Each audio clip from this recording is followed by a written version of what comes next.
Nizam channel is about a hard-hitting thing. It might talk about politics, current political situation, లేకపోతే technology, various aspects of general interest. దానికి దీనికి సంబంధం లేదు, కాకపోతే దాని ఆఫీస్ కూడా ఇక్కడ ఉంది, రైట్, ఆర్జీవిడన్లో. అందులో మీరు ఇంకొక సీనియర్ మోస్ట్ జర్నలిస్ట్ మీ ఇద్దరేనా, లేకపోతే ఇంకెవరైనా వచ్చే అవకాశం ఉంది అందులో? అంటే and that also is like a hub. నేను సప్న working out a thing where anybody can come. అంటే ద మాల్ అనుకోండి, ఆ మాల్ ఒక షాప్ ఉంటుంది, అది అంజలి రావచ్చు, ఎవరైనా రావచ్చు దాంట్లోకి. ఓకే, వాళ్ళు వచ్చి వాళ్ళ ప్రోగ్రామ్ ఒకవేళ ఇన్ కేస్ మీకు నచ్చితే, అంటే దీని ఫిలాసఫీతో ట్యూన్ ఇన్ అవ్వాలి. ఇప్పుడు వంట వార్పులు అలాంటివి వద్దు. సరే, దీని ఫిలాసఫీ చెప్పండి. వంట వద్దు, భక్తి వద్దు, భక్తి కూడా వద్దు, భక్తి నో. సో మరి ఏం కావాలి మీకు? నా సెన్సిబిలిటీలో ఉన్న టాపిక్స్ ఉండాలి అంతే. సార్, దీనికి ఉన్న మెయిన్ ఇదేంటో చెప్పండి, అయితే ప్రోటోకాల్ ఏంటో చెప్పండి. అయితే ఇది నిజం ఛానల్ అదే, I mean that person has to have ఎంతో కొంత క్రెడిబిలిటీ. అదర్ యూట్యూబ్ ఛానల్స్లో కానీ ఎక్కడో చేసింది, లేకపోతే మేబీ వాళ్ళకున్న క్వాలిఫికేషన్ అవ్వచ్చు, వాట్ ఎవర్. అది the person has to have some integrity. మీరు ఏమనుకోకపోతే బయట నిజం ఛానల్ గురించి మాట్లాడుకుంటున్న కొన్ని క్వశ్చన్స్. ఇది ఇప్పుడు ఎలక్షన్స్ దృష్టిలో పెట్టుకునే నిజం ఛానల్ మీరు లాంచ్ చేశారు. ఎలక్షన్ ఫండ్ కి మీ వైపు కొంత ఇటువైపు డైవర్ట్ చేసుకోవడానికి కొన్ని పొలిటికల్ ఇంటర్వ్యూస్ చేస్తే, కరెంట్ అఫైర్స్ మీద కొన్ని చేస్తే ఖచ్చితంగా కొంత ఇన్కమ్ సోర్స్ అనేది ఏర్పడుతుంది, అందుకే పెట్టారు అని. సో దీని మీద మీ సమాధానం? ఏదన్నా ఎందుకు పెడతారు ఎప్పుడైనా? ఇప్పుడు ఎలా వస్తుంది మనీ అనేది వేరు, అది మీ ఇంట్రెస్ట్ అనేది వేరు. తోడిది ఇప్పుడు ఎన్నో వందల యూట్యూబ్ ఛానల్స్ ఉంటాయి, వందల మంది మాట్లాడుతూ ఉంటారు. వాళ్ళందరూ వాచ్ టైమా, సబ్స్క్రైబర్సా, వ్యూవర్సా ఏదో ఉంటుంది. ఆ కాంటెక్స్ట్లో పెట్టినది.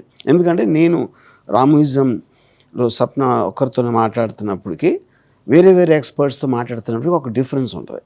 అది నా పర్సనల్ ఇంట్రెస్ట్ దాంట్లోకి.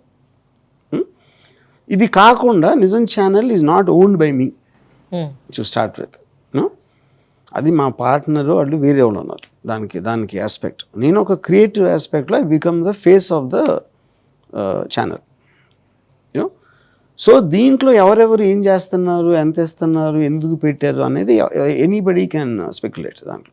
ఇదొక విషయం అయితే, సో మీరు వైఎస్ఆర్ ప్రో గానీ ఇది పెట్టారు, ఆ సపోర్ట్ ఛానలే అనేది చాలామంది అనుకుంటున్నారు. నేను ఐ నెవర్ మేడ్ ఏ ఏమంటారు దాన్ని secret about me liking Jagan. నేను అన్ని ఇంట్రెస్ట్ చెప్తూ ఉంటాను. I'm very fond of Jagan. నాకు వైఎస్ఆర్సీపీ పరిపాలన తెలియదు, ఎందుకంటే నాకు ఎక్స్పర్టీస్ లేదు. వాళ్ళు ఎంత బాగా పాలిస్తున్నారు, ఎలా చూసుకుంటున్నారు, జనం ఏమనుకుంటున్నారు, అది నాకు నాలెడ్జ్ లేదు. నా దగ్గర మీకు సంబంధం లేదంటారా? నాకు సంబంధం లేదు, నా నాలెడ్జ్ కూడా లేదు. ఎందుకంటే అది ఫుల్ టైం జాబ్, నా ఫుల్ టైం జాబ్ కాదు కదా. నేను I'm not a neither I'm a journalist, I'm just a commentator on whatever I'm hearing. నా దగ్గరకు వచ్చిన ఫీడ్బ్యాక్ మీద, నా ఒపీనియన్ మీద నేను కామెంట్ చేస్తాను. ఇప్పుడు ఫర్ ఎగ్జాంపుల్ ఒక ఎక్స్పర్ట్తో మాట్లాడుతూ ఉంటే, ఎక్స్పర్ట్ నేను ఇన్నోసెంట్ క్వశ్చన్స్ అడుగుతాను, కానీ నేను I know better then the other person నేను చెప్పను.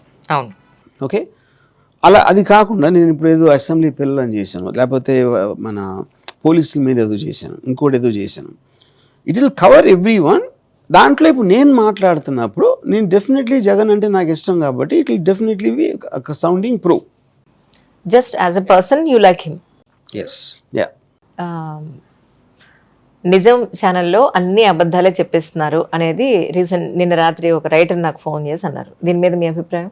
అది ఇప్పుడు ఎవ్రీబడి హ్యాస్ అన్ ఒపీనియన్. అది నిజం. ఫస్ట్ ఆఫ్ ఆల్ నేను ఫస్ట్ నిజం ఛానల్ పెట్టినప్పుడే నిజం అనేది ఎవరికి తెలియటానికి ఆస్కారం లేదు అని చెప్పారు.